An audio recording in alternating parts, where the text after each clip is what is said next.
औज़ुबिल्लाहिमिनश्शैतानिर्रजीम बिस्मिल्लाहिर्रहमानिर्रहीम। अस्सलामु अलैकुम ख़वातीन व हज़रात, मैं हूं आपका होम्योपैथिक डॉक्टर रिजवान साकिब और आपसे मुखातब हूं शमा होम्यो क्लिनिक लाहौर पाकिस्तान से।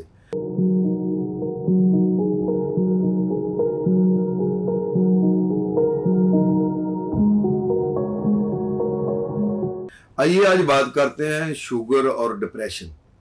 शुगर का डिप्रेशन के साथ चोली दामन का साथ है, यानी अगर किसी बंदे को शुगर है और वो डिप्रेशन से बरी रहे, डिप्रेशन से पाक रहे या डिप्रेशन से फ्री रहे, ये उसके लिए बड़ा मुश्किल होता है।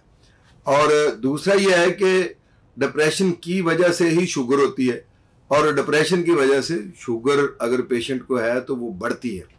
तो इसका मतलब यह है कि डिप्रेशन है तो शुगर भी है, और अगर शुगर है तो डिप्रेशन भी है। ये दो चीज़ें। अब इन दोनों चीज़ों को हम किस तरीके से ठीक कर सकते हैं, मैनेज कर सकते हैं। होम्योपैथी में डिप्रेशन की बहुत अच्छी मेडिसिन है और उससे हम डिप्रेशन से निजात हासिल कर सकते हैं। लेकिन बात यह है कि हर चीज़ का इलाज जो है वो दवाई नहीं होती। कुछ चीज़ें ऐसी होती हैं कि जो बगैर दवाई के भी हल करने की कोशिश करनी चाहिए। देखिए, डिप्रेशन जो है वो फारग लोगों को ज़्यादा होता है। आप एक्सरसाइज करें, वॉक करें और मुख्तलिफ कामों में मसरूफ़ रहें, उससे आपका शुगर लेवल भी नॉर्मल रहेगा और उसके साथ यह है कि आपको डिप्रेशन भी नहीं होगा। कुछ लोगों को बिला वजह ही रात जागने की आदत होती है। अब सारी रात जागते रहते हैं और या लेट नाइट तक जागते रहते हैं, उसकी वजह से भी डिप्रेशन होता है। और बाज़ लोग लेट नाइट तक खाते रहते हैं, थोड़ा थोड़ा खाते रहे, उससे शुगर बढ़ती है और डिप्रेशन भी बढ़ता है। तो ये चीज़ें भी डिप्रेशन में इजाफा करती हैं। और सबसे बड़ी बात यह है कि मनफी सोच जो है वो डिप्रेशन में इजाफा करती है। हमेशा पॉजिटिव सोचें। जब भी आप नेगेटिव सोचेंगे आपका डिप्रेशन बढ़ेगा। और मैं आपको बताता हूँ कि एक साहब मेरे साथ बैठे हुए थे, कहते यार अभी मेरा बेटा जो है ना वो कॉलेज गया है, तो पता नहीं रास्ते में कहीं एक्सीडेंट ना हो जाए। भाई आप ये क्यों नहीं सोचते कि अभी कॉलेज में गया है, थोड़ी देर तक वो अपनी क्लासरूम में बैठा होगा और जो है ना वो लेक्चर ले रहा होगा या अपने दोस्तों से गपशप कर रहा होगा।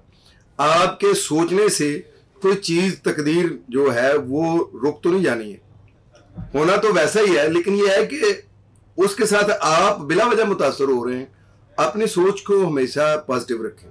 दूसरा यह है कि हमारे दिल में दूसरों के लोगों के बारे में कीना, हसद और दूसरों के बारे में चुगली करना और दूसरों की जो मामलात में हर वक्त दिलचस्पी लेना, इस तरह की चीज़ें जो होती हैं वो भी हमारे डिप्रेशन को बढ़ाती हैं।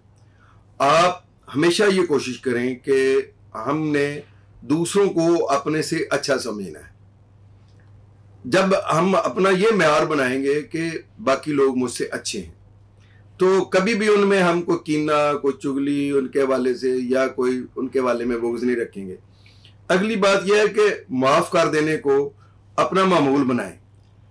जब भी आप रात सोने लगें तो पूरी दुनिया में जितने लोगों से आपका वास्ता पड़ा है तमाम लोगों को दिल से माफ़ कर दें। उन्होंने कोई भी आपके साथ कोई जुल्म की है, ज़्यादती की है, कोशिश करें कि उसको माफ़ कर दें।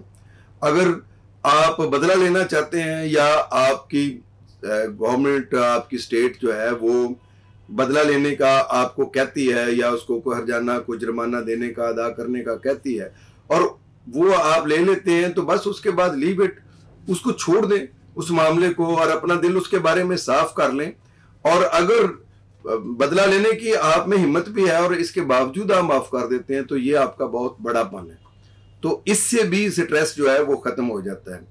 अगली चीज़ ये है कि हमेशा अच्छे लोगों में, पुरउम्मीद लोगों में रहने की कोशिश करें।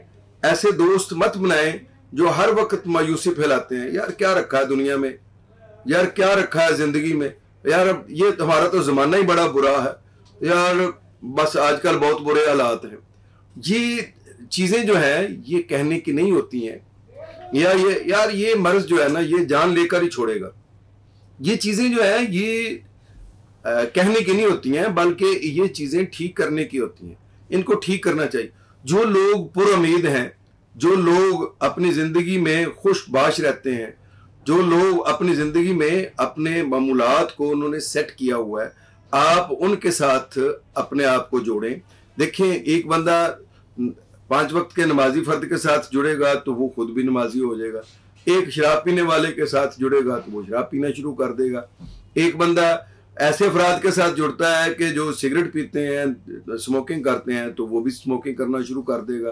कुछ लोगों की आदत ये होती है कि रात सारी गपशप लगाते हैं और खुशगपियों में रात सारी गुजार देते हैं, लेट नाइट तक जागना उनका मामूल होता है।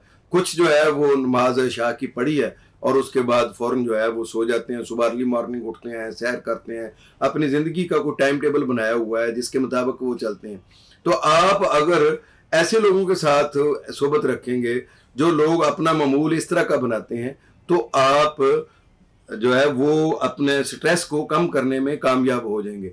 और एक बड़ा अजीब मसला ये भी होता है कि कुछ हमें ऐसे लोगों के साथ भी पाला पड़ता है कि जो लोग, जिन लोगों को हम छोड़ नहीं सकते, हमारे कोई अजीज हैं, रिलेटिव्स हैं, उनको अब उनकी सोसाइटी से हम किनारा कशी तो नहीं कर सकते हैं, लेकिन उसमें ये होता है कि आप उनके साथ बहस में ना आए और उनसे बिला वजह आप बहस ना करें किसी भी मामले पे, बल्कि उनकी जो सोचें हैं वो उन तक ही महदूद रहने दें, अपने ऊपर उनको हावी ना करें।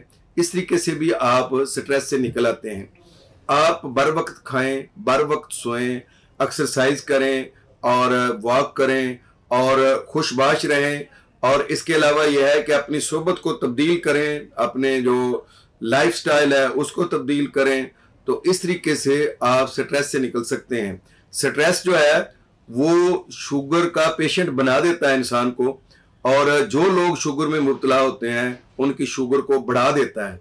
तो इसलिए अपने आप से मोहब्बत करें, अपनी ज़िंदगी से मोहब्बत करें, और आपके जो चाहने वाले हैं, जो आपसे मोहब्बत करते हैं, उनके अंदर आप खुशबाश तंदुरुस्त रहने के लिए, आप स्ट्रेस से छुटकारा हासिल करने के लिए इन बातों पर अमल करें।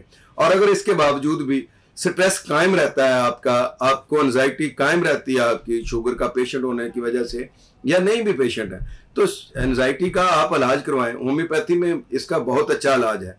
आप अपने मालिज को अपना दोस्त समझते हुए उससे सारी बातें शेयर करें, जो आपके मामलात हैं उनको सारों को शेयर करें, ताकि वो इंतहाई मुखलिस होकर आपका इलाज करे और आप ये स्ट्रेस के जोन से या एंजाइटी के जोन से बाहर आ सकें, और आप अगर शुगर नहीं है आपको तो शुगर होने से बच सकें। और खुदा न खास्ता अगर आपको शुगर है और स्ट्रेस की वजह से आपकी शुगर नॉर्मल नहीं रहती है तो वो नॉर्मल रह सके।